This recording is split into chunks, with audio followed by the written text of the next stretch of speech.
ফতহুল বারি কিতাবের মধ্যে ঘটনা আনছেন।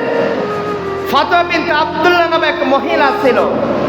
যখন রাসূল সাল্লাল্লাহু আলাইহি সাল্লাম জন্মগ্রহণ করেছেন, তখন ওনার মা আমেনাকে বলে, ও আমেনা, আমি দেখেছি যে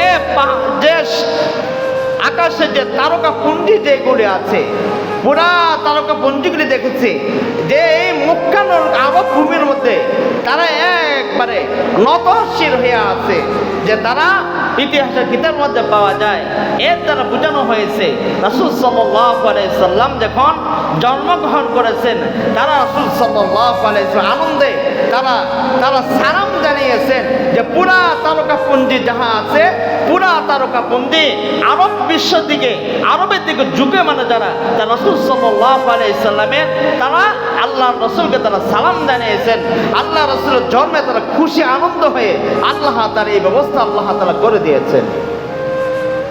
আল্লাহর নবী দুনিয়ার জমিনে আসছেন, তাহলে বুঝেন রাসূল সাল্লাল্লাহু আলাইহি সাল্লাম জন্মমাত্র সবেমাত্র হয়েছে, তখনই পুরা আরব বিশ্বে নড়ে চড়ে বসেছে, পুরা পারস্য তারা নড়ে চড়ে বসেছে।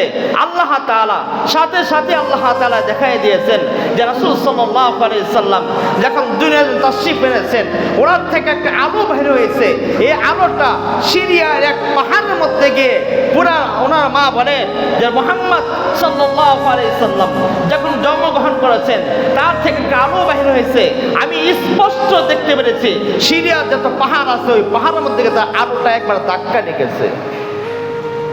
কোথায় মক্কা আর কোথায় সিরিয়া?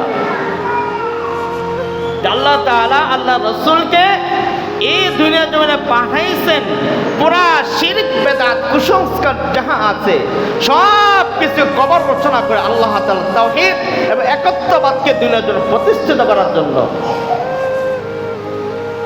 রাসূল সাল্লাল্লাহু আলাইহি ওয়াসাল্লাম দিন দিন বড় হয়েছেন।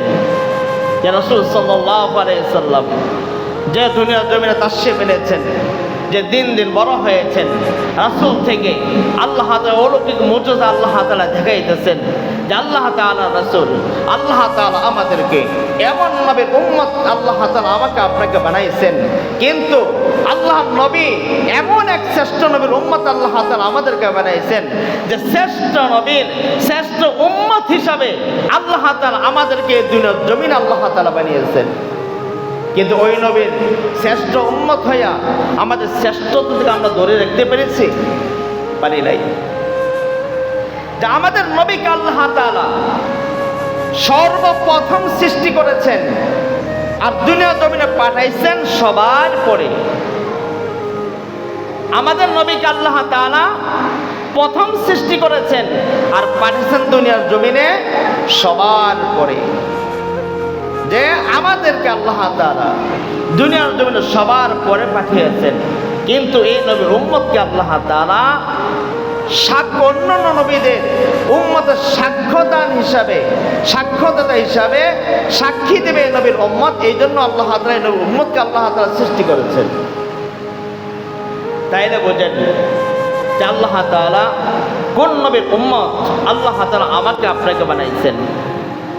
যে রাসূল সাল্লাল্লাহু আলাইহি ওয়াসাল্লাম উম্মতের জন্য রহমত। আল্লাহ তাআলা তো পুরা কুল কায়নাতের জন্য যাহা আছে সব কিছুর জন্য আল্লাহ তাআলা আলহামদুলিল্লাহ রাব্বিল আলামিন, যে পুরা কায়নাতের জন্য আল্লাহ পাক রব্বুল আলামিন, পুরা কায়নাতের জন্য আল্লাহ তাআলা রহমত। আর আমাদের নবীকে আল্লাহ তাআলা ওমা আরসালনাকা ইল্লা রাহমাতাল লিল আলামিন, আল্লাহ তাআলা এই দুনিয়ার পৃথিবীতে আমাদের নবীকে আল্লাহ তাআলা রহমত স্বরূপ হিসাবে আল্লাহ তাআলা প্রেরণ করেছেন, গজবের হিসাবে না। আল্লাহ রাসূল সাল্লাল্লাহু আলাইহি ওয়াসাল্লাম এক যুদ্ধের ময়দান থেকে ফিরে আসতেছেন, খুবই ক্লান্ত, পেটে ক্ষুধা,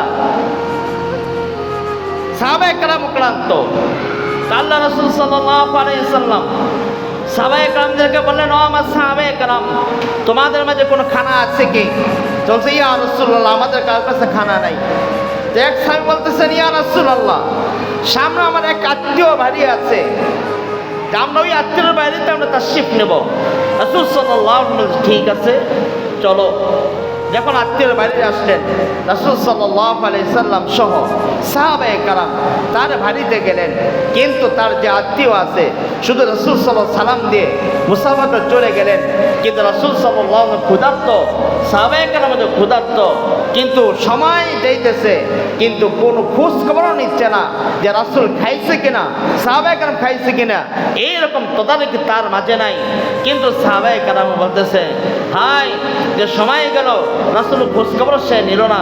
কিন্তু রাসূল সাল্লাল্লাহু আলাইহি সাল্লাম সাহাবায়ে কেরামদের বলতেছিল আমার সাহাবায়ে কেরাম তোমাদেরকে নিয়ে আমি ওই ব্যক্তির জন্য আল্লাহ তাআলার কাছে দোয়া করব।